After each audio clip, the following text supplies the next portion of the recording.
இது Sunday vlog தான். மாமியார் வீட்டுக்கு தான் போயிருந்தோம். மோஸ்ட் ஆஃப் நான்வெஜ் தான் இருக்கும். 2 நாளுமே நாங்கள் நான்வெஜ் தான் சாப்பிடுவோம். முன்னாடி நாள் வந்து ஷெரீஃப் பாய்லேருந்து ஆர்டர் பண்ணியிருந்தோம். மார்னிங் வந்து மட்டன் குழம்பு நான் தான் வச்சேன். அதுக்கு வந்து இட்லி இது பண்ணலான்னு சொல்லி பார்த்தா மாவு ரொம்ப கம்மியாக இருந்தது. ஸோ லாஸ்ட் மினிட்ல வந்து பூரி செஞ்சுட்டோம். ரொம்ப நாள் நானும் ஹஸ்பண்டுமே பூரிக்கு கறி குழம்பு சாப்பிடணும்னு ஆசைப்பட்டுட்டு இருந்தோம். நான் வந்து இந்த வறுத்து அரைச்சி வச்சு தான் குழம்பு வச்சேன். இந்த மாதிரி நான் செய்கிறேன். இதை தவிர நான் வேறு எந்த தூளுமே யூஸ் பண்ணல. மிளகாத்தூள், மல்லித்தூள் எதுவுமே யூஸ் பண்ணல. வெறும் அரைச்ச பொடி மட்டும் தான் போட்டு வெங்காயம், தக்காளி, தேங்காய் இதெல்லாம் வந்து தனியாக வதக்கி அதை அரைச்சிக்கிட்டேன். குழம்பு வந்து சீரியஸாகவே ரொம்ப டேஸ்ட்டாக வந்திருந்தது. பட் நான் செய்யும்போது கொஞ்சம் பயந்துகிட்டே தான் செஞ்சுட்டு இருந்தேன், எப்படி இருக்க போதோன்னு சொல்லிட்டு. ஏன்னா நம்ம வந்து வீட்டில் பெரியவங்களுக்கும் சேர்த்து செய்கிறதுனால கொஞ்சம் கான்ஷியஸாக தான் எதுனாலும் செய்யணும். இதே எங்கள் அப்பாவாக இருந்தால் அட்ஜஸ்ட் பண்ணிக்கோப்பான்னு சொல்லலாம். பட் மாமனார் மாமியார்கிட்ட வந்து அப்படி சொல்ல முடியாது. ஸோ பர்ஃபெக்டாக தான் வரணும் கொஞ்சம். என் மாமியார் வந்து இந்த சப்பாத்தி பூரிலாம் வந்து டக்குன்னு செஞ்சுருவாங்க. டக்குன்னு மாவு பிசைஞ்சு எத்தனை பேருக்குனாலும் பூரி சுட்டுருவாங்க. சீரியஸாகவே குழம்பு ரொம்ப சூப்பராக வந்திருந்தது. நான் தான் வச்சனான்னு எனக்கு கொஞ்ச நேரம் நம்பவே முடியல. இதே தான் நான் ஆதிரனுக்குமே தோசை வச்சு ஊட்டினேன். பிகாஸ் அவனுக்கு இந்த சப்பாத்தி சாப்பிட்டே பழக்கம் கிடையாது. அதனால் பூரிலாம் கொடுக்க வேணாம், அதுவும் மட்டன் குழம்புன்றனால பூரிலாம் கொடுக்க வேணாம்னு சொல்லி அவனுக்கு தோசை தான் ஊட்டியிருந்தேன்.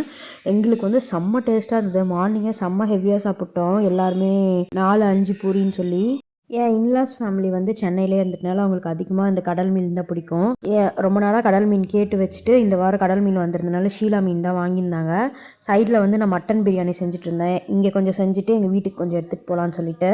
லாஸ்ட் டைம் வந்து ஜீரக சம்பா பிரியாணி செஞ்சுருந்தேன். இந்த வாட்டி வந்து பாஸ்மதியில் தான் செஞ்சுருந்தேன். சின்ன வெங்காயம், புதினா, இஞ்சி, பூண்டு இதெல்லாம் தனியாக அரைச்சிக்கிட்டு வெறும் மிளகாத்தூள் மட்டும் ஆட் பண்ணி பாஸ்மதி ரைஸில் செஞ்சுருந்தேன். ஏன்னா இதில் வந்து மற்ற ஏதாவது பொடி போட்டோம்னா நல்லா இருக்காது. ஜீரக சம்பாக்கு மட்டும்தான் அந்த ஸ்டைல் நல்லாயிருக்கும். மோஸ்ட் ஆஃப் பாஸ்மதியில் யார் செஞ்சாலுமே வெறும் மிளகாத்தூள் மட்டும் யூஸ் பண்ணி செஞ்சாலே சூப்பராக வந்துடும். மீன் குழம்பு வந்து ரெடி ஆயிடுச்சு. சைடில் வந்து சிக்கன் 65 தான் ரெடி பண்ணிகிட்டு இருந்தேன். இதுவுமே நான் வெறும் அந்த கபாப் பவுடர் மட்டும் யூஸ் பண்ண மாட்டேன். அதில் வந்து சின்ன வெங்காயம், மிளகா இதெல்லாம் தனியாக அரைச்சி கொஞ்சம் ஆட் பண்ணிப்பேன்.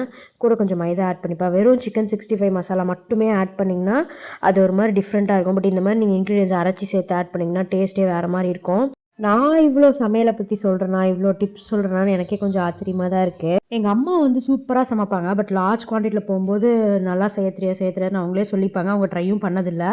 என் மாமியார் வீட்டில் வந்து எனக்கு இதுக்கெலாம் வந்து மோட்டிவேட் பண்ணுவாங்க. ஸோ அங்கேயுமே ரிலேஷன்ஸ் அது நிறைய பேர் இருக்கிறனால கொஞ்சம் லார்ஜ் குவான்டிட்டியில் செய்கிற மாதிரி தான் வரும். எப்பயுமே வந்து ஒரு 5 மெம்பர்ஸ் 6 மெம்பர்ஸ்க்கு செஞ்சு செய்கிற மாதிரி தான் வரும் எல்லாமே. இது வந்து ஒரு 800 கிராம்ஸுக்கு மேலே கறி, 1 kg ரைஸ் போட்டு செஞ்சது.